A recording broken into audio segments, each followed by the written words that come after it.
my opinion. He retires. He says, okay, fine, next month I'm out of here, because he disagreed with two people that happen to be black at a city council meeting, and you're still going to show up Monday and demand his resignation. I don't understand this, and quite frankly, I was very pleased to hear City Councilwoman Betsy Stockard express some of the same sentiments yesterday in an interview.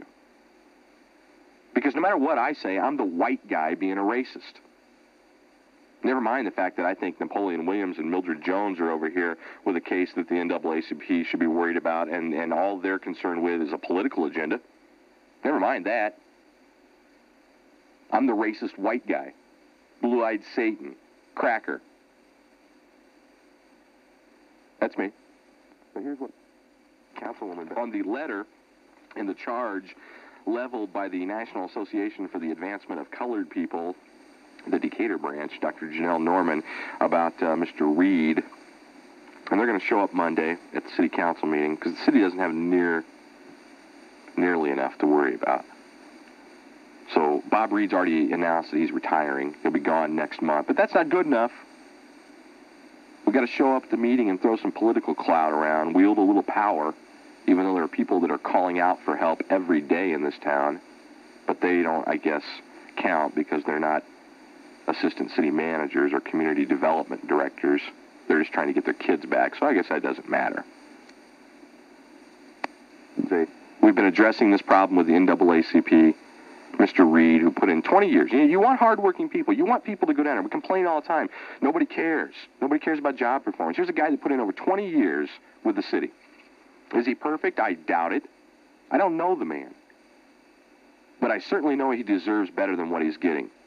Because the city's got to find a scapegoat in all of this, somebody to point a finger at and blame, even if they're not the ones doing it. So the NAACP, they write a letter to the mayor. They carbon copy it to the city councilmen and women, to the city manager, the assistant manager, the community development director, the president of the NAACP State Conference of Branches, the chairman of the Human Relations Commission, and the president, CEO of the National NAACP. And they call Mr. Reed a racist. He's a subordinate. Not only quote unquote, but in bold all throughout this letter. And they dare to call a man a racist because he questioned two other people down at the city staff. And those happen to be African Americans, so it's got to be racism. It's got to be. Can't be a difference of opinion. It can't be that he was invited there by somebody else to speak that night, that Cecil Collins called him up himself to answer questions of the council. It's got to be racism. Has to be.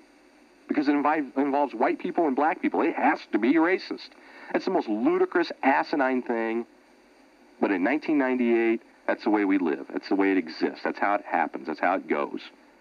So a guy that with over 20 years of service to the city, doesn't matter what he's done. Doesn't matter 20 years. It doesn't make any difference. Doesn't matter even that he put in for early retirement. They're still going to show up Monday night and demand his resignation. And the only message that I can get out today is, can't you let this guy go with a little bit of dignity? 20 years means nothing. 20 years means absolutely nothing. I don't buy that. Why don't you call Mildred Jones and see what the NAACP is doing for her? Are they there for African Americans, or are they there for African Americans of influence? Political agenda? You decide. Don't you just sometimes feel like, there's real racism out there. Absolutely. There is absolutely real racism. Yes, there is real racism. I want to know why I'm sticking my neck out for Napoleon Williams. I don't see Janelle Norman showing up at the city council meeting trying to get that thing solved. Don't you just sometimes feel like, there's real racism out there. Absolutely. There is absolutely real racism. Yes, there is real racism. I want to know why I'm sticking my neck out for Napoleon Williams. I don't see Janelle Norman showing up at the city council meeting trying to get that thing solved. Don't you just sometimes feel like, there's real racism out there. Absolutely. There is absolutely real racism. Yes, there is real racism. I want to know why I'm sticking my neck out for Napoleon Williams. I don't see Janelle Norman showing up at the city council meeting trying to get that thing solved.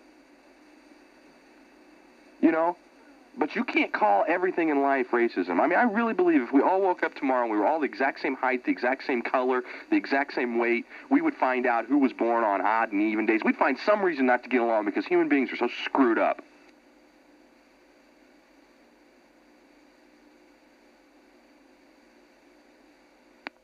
Ambition to put your vehicle and drive and stop by my side.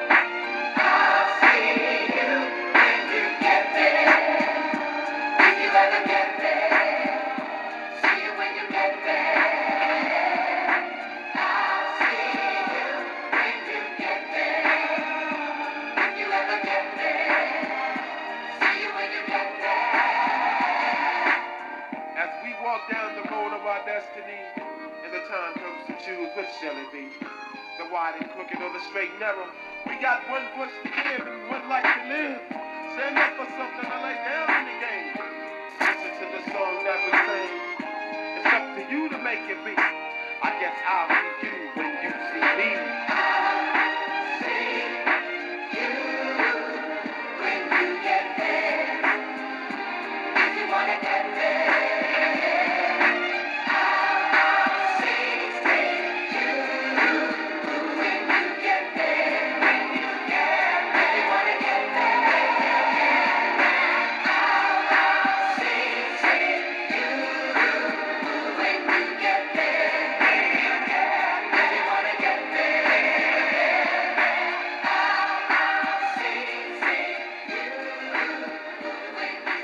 Black Liberation radio operator Napoleon Williams is charged with violating the Illinois eavesdropping law. His lawyer says he wants those charges dropped. Williams is charged with recording 3 phone conversations with a Department of Children and Family Services employee. Williams' attorney, Scott Ely, will not comment on whether or not Williams told the employee he was recording. Williams could receive a felony conviction. Ely says he wants the charges dropped because the law is too vague. For anyone to say at this point, in view of all of the evidence that is in this file, for anyone to say that the law is clear or certain would be nothing short of governmental dishonesty. The law is not clear, and the law is not certain. This latest battle comes during Williams' fight to regain custody of his 2 children from DCFS. His 2 daughters were taken away under charges that he's an unfit parent. That case remains open. I don't know where they got that from. My daughters was taken away under charges that I was an unfit parent.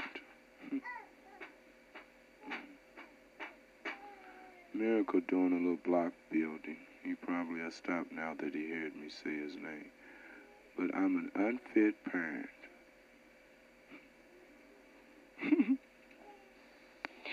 Black Liberation radio operator Napoleon Williams wants charges that he violated the Illinois eavesdropping law dropped. Williams is charged with recording phone conversations with a Department of Children and Family Services employee. Williams' attorney Scott Ely says he wants the charges dropped because the law is too vague. Williams is currently fighting to regain custody of his 2 daughters from DCFS. They were taken away under charges that he's an unfit parent. That case remains open. There it is again. They was taken away under charges that I was an unfit parent. I be wondering, how do people figure out how my kids got taken? Won't nobody just say, my baby, it started by John Davis. I'm going to break it down to y'all. I'm going to make it real simple. One day, John Davis and Scott Reuter violated Mildred Jones's rights. They put Mildred in jail. Then they used Mildred being in jail to take our child. Now, where is the charges period against me and Mildred? If you could find out that that is, in fact, how our child was taken. See, because while they connected in the news, that case is still open. That case, the kids' case, created the eavesdropping case. Yes, you got Napoleon breaking the law, if y'all want to say it. Ain't it good I picked the eavesdropping law to break in the face of some shit like this? See, ain't it good that they charge? I could be with my baby this morning. Me and Mildred have created kids since the charge. I could be with them, love them this morning, care for them. Ain't it good that I decided to eavesdrop on somebody? I mean, if they got to send me, I'll be the only one in the penitentiary. Won't nobody see none like me. And then we sit up and I'm persecuted by people who can't answer no, but they ain't got to answer none. Then when I tell y'all to just come to court, I mean like come to court, Y'all thinking, I remember like in the old days, y'all, or not in the old days, but like back in the 60s or something, y'all, they had this little song by Archie Bell and the Trails. Hey, hey, gonna be a showdown. Hey, hey, it's gonna be a showdown up in that motherfucker this morning. 9 o'clock, Judge Scott Davis, Judge Scott Diamonds, courtroom. And the reason I say it's going to be a show, you got somebody finna argue why they should put me, I mean, like, ignoring everything. I mean, like, Mildred and the kids going to be up in the court building, y'all. Now, you got people sitting around here acting like they don't know how did Napoleon kids get a caseworker? Don't nobody want to know. Napoleon Williams, under charges of being an unfit parent, will be in the court building with 2 of his kids. Now, why ain't they use them same charges of being an unfit parent to take them?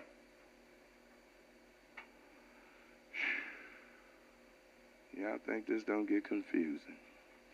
For anyone to say at this point, in view of all of the evidence that is in this file, for anyone to say that the law is clear or certain would be nothing short of governmental dishonesty. The law is not clear, and the law is not certain. A Macon County judge has set a June 25th hearing date for a Decatur man charged with felony eavesdropping. The Attorney General's office has charged Napoleon Williams for taping conversation that he had with DCFS workers. Williams is challenging the charges. DCFS workers. Williams' attorney wants the charges dropped, contending the eavesdropping statute is vague. He argues under the law, even parents using camcorders to record their kids are at risk of being charged. Williams operates a pirate radio station. He has had a long-standing dispute with the Macon County State's attorney over custody of his children. A long-standing dispute. I'm asking people to look, ain't mention Mildred. I'm asking people to look at what some people did to Mildred Jones and her kids. They say Williams has a long-standing dispute in the custody battle with the Macon County. Ain't something getting lost in that translation? What's up? I mean, ain't something getting lost in that? I'm saying, would somebody please look at what has happened to Mildred Jones and Mildred Jones's kids? I'm begging somebody to look at it. They say Williams has had a long-standing dispute with the Macon County State's Attorney's Office concerning his kids. Williams is saying, if I could get y'all to look at what they did to Mildred Jones and her kids, then that'll bring my kids home. See, this so-called long-standing dispute does not exist. You got a man saying my kids have been wrongfully taken. I can prove it. And you got some people trying to stand by like, well, we got the authority to do this. Well, how in the hell can y'all ignore me saying, okay, let's check it out and see if they had the authority to do what they done did? Damn, that's simple, y'all. Let's find out if Scott Davis, if John Davis, Scott Root, let's find out if anybody overstepped their authority. Did anybody violate any rights? You got somebody finna argue for me to go to trial for eavesdropping. I taped the caseworker. That's a goddamn shame. I mean, like, I keep thinking this over and over again. My kids are not supposed to even have a caseworker. And people who trying to protect their ass, people who holding on to my kids, people who don't want you to know a damn thing about my kids can take a tape where I can prove to you that people got knowledge that my kids should not be in foster care, but they can go to work every day and act like they doing their job, and we act like we too damn stupid to say that they not doing their job. We can look at this and show it. They not doing their job. They doing something else. It's sick and it's evil to us, but they not, this ain't their job. So now you got people saying, I can go to penitentiary because I taped the caseworker. You can't even find another case in this state of nobody taping nobody. Now,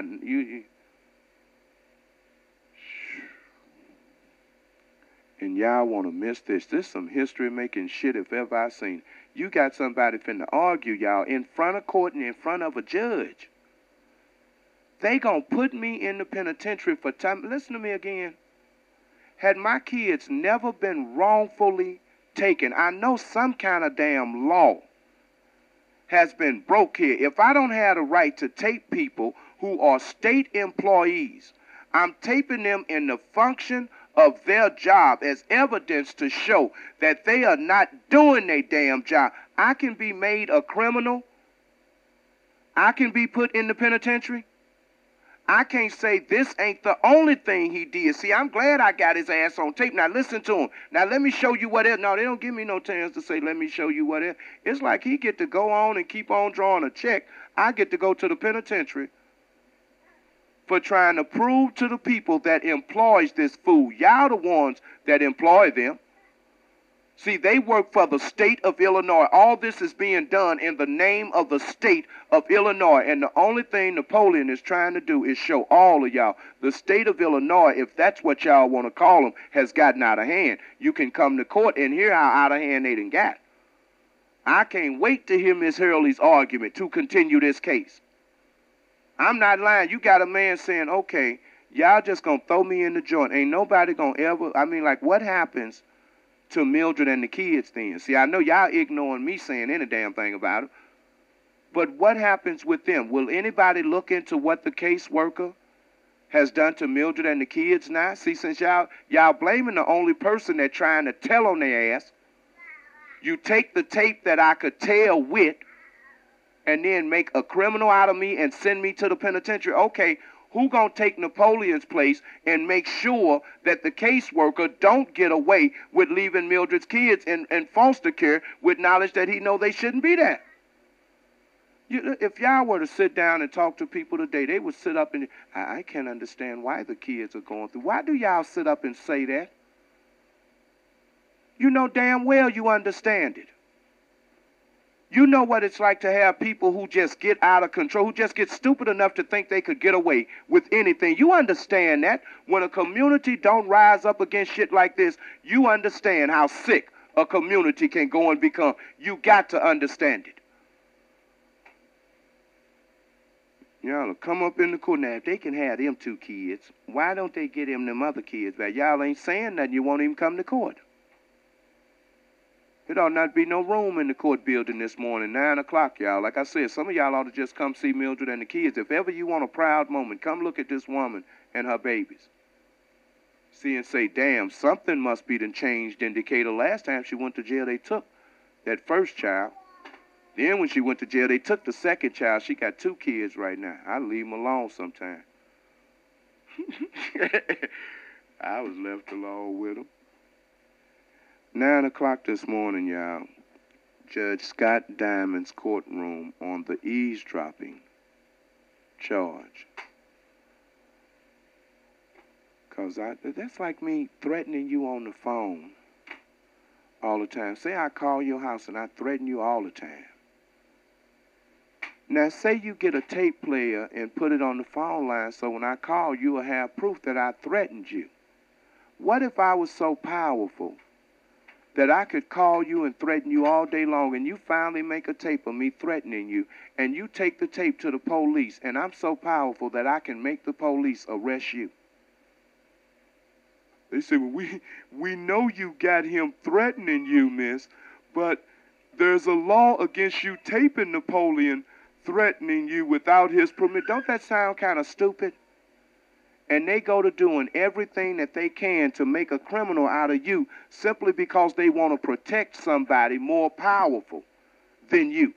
See, you got the goods on Napoleon. See, you've been telling people he be calling my house, threatening me, talking about he'll kill my kids. He be calling my house doing, now I got power. See, you know I'm Mr. Untouchable. People just laughing at you like, yeah, he do that. I don't know how they let him get away with that. Now here it is, in just proving it, you put a tape player on your phone line, and you say, I'm just gonna tape him next time he calls. You tape me, take it to the police, and listen to me. The one that's messing over you, Napoleon, the one who you got the goods on, I tell the police to arrest you because you violated the eavesdropping law. You didn't ask my permission to tape me, threatening you. That's what kind of law this is. That's how confusing the law is. And somebody with power can actually have your ass locked up. That's what didn't happen to Napoleon Williams. Napoleon Williams has been talking about DCFS and Larry Fichter them for years. Now, Napoleon Williams taped somebody, get the goods on somebody, saying, now I can prove my case. I'm happy in a motherfucker, jumping up and down and everything. I can prove my case. Y'all listen to the tape. This caseworker know my baby ain't got no business being in foster care, and here she is crying. I'm playing the tape, and they make a criminal out of me. See, they got the power. They make a criminal out of me. Like, to hell what's on the tape. You weren't supposed to tape the caseworker without his permission. Y'all won't let me tell on him no other damn way. So I thought maybe if I could let y'all hear it for yourself. See, I thought maybe that would convince you, and evidently it would have, because Larry Fichter moved as quickly as they could, y'all, to get the tape. But now they don't tape the tape. They don't take the tape saying that Napoleon is eavesdropping. They don't take the tape and say nothing like that. They don't take the tape and even think about eavesdropping. They take the tape saying, I'm threatening people. You motherfucking right, I'm threatening people when I'm saying you can hit a caseworker, say that my baby shouldn't be in foster care, and you people won't give me my baby. Why shouldn't I threaten you? I got a tape where I'm saying, listen to the caseworker. See, now you got this man supposed to be doing the job. He's supposed to be doing what is best for the kids. I can let you hear the man admitting that my kids are being messed over and I shouldn't threaten no, but y'all, ooh. Need to get off the radio and get Miracle together to get up to court because he's getting impatient. Would you like to say anything? Huh? Want to say something? Say something. Breathing all hard. Okay, I guess he's breathing up on seeing y'all in court. He just wants to say something when I'm saying something or when I go off. But y'all check that out. Got the tape. Saying, would somebody listen to the tape? Here people know they messing over my kids, and they say I shouldn't curse. I shouldn't threaten them on the radio. Then they find out that the threats that they think are threats don't classify as threats under the state law. I got a case where some people say, okay, we're going to get him for something. We ain't going to leave him alone. We're going to get him for something. So what if he didn't threaten them? Oh, listen to that. Now, he taped them without their permission, and I end up with an eavesdropping case. Don't nobody call the police. You can't call the police today and have nobody arrested for taping you. They probably lock you. You probably get locked up for calling them. Y'all know I got a case that you just can't call the police on. I got a case that was selected because some people couldn't charge me with something else. Now, here it is, everybody else can, it's just everyday occurrence for you to violate the eavesdropping law if they're going to try to say without, listen to me, any of y'all that been like on vacation, and say you've been videotaping and you just walking with the camera, and you recorded some folks' conversation, try to erase that. That's a violation of the eavesdropping law. Are you singing? Y'all ought to see Miracle. You can come down to the court 9 o'clock this morning. Him and his mother will be around the court building. More than likely, we'll have a few copies of 92 MR 28 to pass out so that we could go over it on a radio program sometime. Or you can just take it to somebody that you know that know a little bit about law, and you can ask them for yourself. Did they or did they not violate the constitutional rights of Mildred Jones? And if somebody tell you, hey, they knew that they were violating her rights, then maybe it won't be that hard for you to understand all the things that have taken place after they violated Mildred's rights. See, maybe it'll be a little easier for you to believe that if they'll violate somebody's rights like that and put them in jail, then it's not hard to believe that they wouldn't follow that up with the wrongful taking of her kids. Now, Napoleon gonna get the proud position of being put in the penitentiary for taping the caseworker. I think everybody should thank God that I taped his ass. That I taped his ass. You're tuned to Black Liberation Radio. We'll be going to court, y'all, 9 o'clock this morning. Scott Diamond's courtroom. Argument on motions for you Madlock lovers. I wouldn't want to miss it. 9 o'clock this morning, Macon County Court Building, 253 East Wood. Judge Scott Diamond's courtroom. Let me get Miracle out of this hot chair. See y'all there.